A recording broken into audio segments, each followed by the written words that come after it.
Digestion का process सबसे पहले माउथ से स्टार्ट होता है। जब हम खाना चबाते हैं, हमारे माउथ में प्रेजेंट सलाइवरी ग्लैंड्स सलाइवा या लार सिक्रेट करते हैं।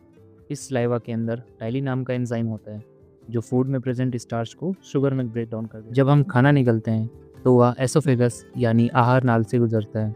यह एक पाइप जैसा स्ट्रक्चर होता है, जो लगभग 25 सेंटीमीटर लंबा होता है, जो फूड को पेरिस्टाल्सिस यानी क्रमाकुंचन मूवमेंट से स्टमक तक ले जाता है। यहाँ कोई डाइजेशन नहीं होता, सिर्फ ट्रांसपोर्टेशन होता है। फूड स्टमक यानी पेट में पहुँचता है तो यहाँ गैस्ट्रिक जूस रिलीज़ होते हैं। इनमें 3 चीज़ें होती हैं।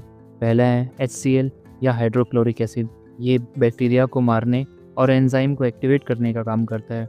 दूसरा है पेप्सिन या प्रोटीन को पेप्टाइड में कन्वर्ट करता है। तीसरा है रेनिन या बच्चों में होता है, जो मिल्क को डाइजेस्ट करने का काम करता है। HCl एक हाइड्रोक्लोरिक एसिड है, जो हमारी पेट की इनर लाइन को हार्म कर सकता है। इससे प्रोटेक्शन के लिए पेट म्यूकस नाम का एक एंजाइम सिक्रेट करता है, जो पेट की इनर लाइन को कवर कर लेता है।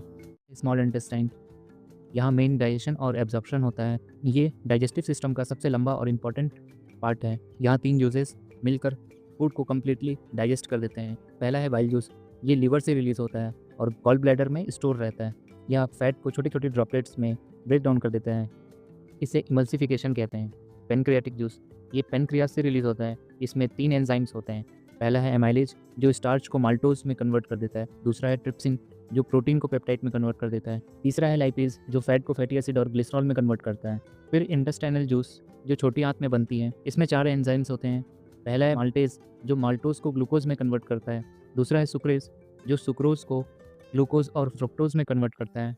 तीसरा है लैक्टेज, लैक्टोज को ग्लूकोज और ग्लैक्टोज में कन्वर्ट करता है। चौथा है पेप्टिडेज, जो पेप्टाइड को एमिनो एसिड में कन्वर्ट कर देता है। स्मॉल इंटेस्टाइन की भीतरी दीवारों पर फिंगर लाइक प्रोजेक्शन होता है, जिसे बिलाई कहते हैं, जो फूड में प्रेजेंट न्यूट्रिएंट्स को ब्लड में अब्जॉर्ब कर लेती है। जो फूड डाइजेस्ट नहीं होता वो लॉन्ग इंटेस्टाइन में पहुंच जाता है, जहाँ वाटर और मिनरल्स एब्जॉर्ब कर लिए जाते हैं।